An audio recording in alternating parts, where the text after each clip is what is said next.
साथियों, एक बार फिर हाजिर हम आप साथ एक नए और बहुत महत्वपूर्ण वीडियो के साथ। फ्रेंड्स, आज इस वीडियो में बात करेंगे पीएम किसान सम्मान निधि की 16वीं किस्त जारी कर दी गई। प्रधानमंत्री जी स्वयं यहां पर डीबीटी के माध्यम से सभी किसान भाइयों के खाते में 2-2 हज़ार रुपए की रकम यहां पर भेजी है। कुछ किसान भाइयों के खाते में 4,000 रुपए भी आए हैं। जैसा कि अगर मैं बात करूं, कुछ गलतियों की वजह से आपको ये किस्त नहीं मिली है। बहुत सारे किसान भाई हैं जिन्होंने कमेंट किया था कि सर हमें किस्त का फ़ायदा नहीं मिला, हमें 16वीं किस्त नहीं मिली। कुछ किसान ऐसे भी थे जिन्होंने कहा कि सर हमें 15वीं किस्त नहीं मिली है, साथ ही साथ हमें 16वीं किस्त मिल चुकी है। तो इसके पीछे क्या रीज़न रहा है, आज इस वीडियो में बात करेंगे। साथ ही साथ 3 गलतियों को आपको सुधारना होगा, नहीं तो आपको आने वाली किस्त 17वीं किस्त का जो 2,000 रुपये है आपको नहीं मिलेगा। पूरे डिटेल के साथ समझेंगे, वीडियो के अंत तक बने रहिएगा। अगर चैनल पर पहली बार विजिट कर रहे हैं, चैनल को सब्सक्राइब कर लीजिएगा, दोस्तों तक शेयर भी करिएगा। तो आइए वीडियो को शुरू करते हैं। जैसा कि आपको पता होगा, प्रधानमंत्री मोदी बीते 28 फरवरी को यहां पर प्रधानमंत्री किसान सम्मान निधि योजना के तहत यहां पे 16वीं किस्त जारी कर दी है। प्रधानमंत्री ने 6,000 रुपये की सालाना किस्त में से 2-2 हज़ार रुपये की रकम इस किस्त को 9 करोड़ से ज़्यादा किसानों के खाते में ट्रांसफ़र किया है। यानी 28 फरवरी को शाम 4 बजे के समथिंग यहाँ पर किसान भाइयों के खाते में यह रकम भेज दी गई थी। यानी प्रधानमंत्री नरेंद्र मोदी ने यवतमाल जिले में विकास परियोजना का उद्घाटन किया, जहां पर रेलगाड़ियों को हरी झंडी दिखाई और पीएम किसान सम्मान निधि के तहत राशि का वितरण भी किया डीबीटी के माध्यम से। पीएम मोदी द्वारा किसान सम्मान निधि के तहत जारी की गई रकम 21,000 करोड़ रुपए से ज़्यादा की है। यानी अगर बात की जाए तो यहाँ पर 9 करोड़ से ज़्यादा किसानों को खाते में यह ट्रांसफ़र की गई रकम। अगर बात करते हैं यहाँ पे, अगर पीएम किसान सम्मान निधि के तहत आपको यह राशि नहीं मिली है तो सबसे पहले अपना आवेदन स्टेटस चेक कर लें। यानी पीएम किसान सम्मान निधि की वेबसाइट पर जाकर अपना बेनिफिशियरी स्टेटस चेक करें। साथ ही साथ आप लाभार्थी सूची में अपना नाम देखें। अगर आपका लाभार्थी सूची में नाम नहीं है तो आपको ये रकम नहीं मिली होगी, क्योंकि सरकार ने सबसे पहले अपडेट कर दिया था कि जो किसान भाई ई-केवाईसी कंप्लीट नहीं करेंगे या भूमि लेख सत्यापन नहीं करवाएंगे भूलेख का, तो उन्हें यह किस्त नहीं दिया जाएगा, यानी यह पैसा नहीं दिया जाएगा। अब बात की जा रही कि आने वाली किस्त जो 17वीं किस्त है, जो 4 महीने बाद आपको दी जाएगी।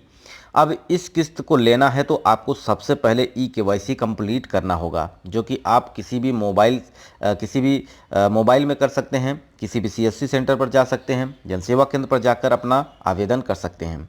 अब 3 गलतियों मैंने आपको बता दी। पहला, ई-केवाईसी आपको करना है। दूसरा, भू लेख सत्यापन करना है। फर्स्ट है, आपको यहाँ पे अगर बात की जाए तो आपका आधार कार्ड अब मोबाइल से लिंक होना ज़रूरी है। अगर आपका आधार कार्ड मोबाइल नंबर से लिंक नहीं है तो आप ई-केवाईसी कंप्लीट नहीं कर पाएंगे, और ई-केवाईसी कंप्लीट नहीं होगी तो आपको यह रकम नहीं दी जाएगी। अगर कोई ऐसा प्रश्न है, जैसा कि आपके बहुत सारे खातों में अगर मैं बात करूं, तो यहाँ पे आधार कार्ड में आपका कोई प्रॉब्लम है, आपने जब फॉर्म भरा था पीएम किसान सम्मान निधि का, उसमें नाम, date of birth, Aadhaar number, account number, कुछ अगर प्रॉब्लम थी जिसकी वजह से आपको यह किस्त नहीं मिली है, ठीक है, तो उसको सुधरवा सकते हैं। साथ ही साथ ये पीएम किसान सम्मान निधि की हेल्पलाइन नंबर है, इस पर आप कॉल करके पता कर सकते हैं कि क्या दिक्कत है जिसकी वजह से आपको यह रकम नहीं दी गई है। मेनली अगर मैं बात करूं तो यहाँ पे जो प्रॉब्लम आई है वो रीज़न रहा है आपका ई-केवाईसी कंप्लीट ना होना। यानी जो किसान ई-केवाईसी कंप्लीट नहीं किए हैं, दूसरा अपना बैंक केवाईसी नहीं किए हैं, बैंक में Aadhaar card, pan card, mobile number नहीं अपडेट किए हैं, साथ ही साथ भू लेख सत्यापन नहीं करवाए हैं, और ये सारे कार्य आप अगर नहीं किए हैं तो ये धनराशि आपको नहीं मिली होगी।